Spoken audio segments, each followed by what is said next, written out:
Do you often go to places with a lot of nature? Yes, sometimes I do. Actually, I really love places with lots of trees, fresh air, and peaceful scenery because they make me feel calm and relaxed. Since I live in Da Nang, I sometimes go to the beach in the evening to watch the sunset or walk around with my friend. To be honest, spending time in nature helped me reduce stress a lot after a long hours.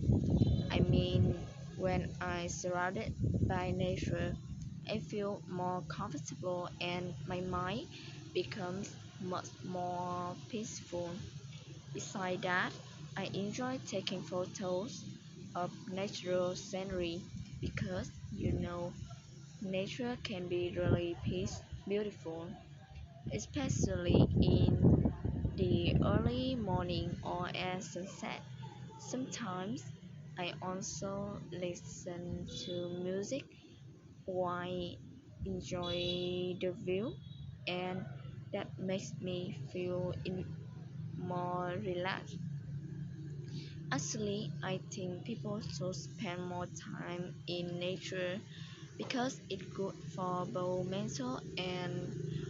men- mental and physical health.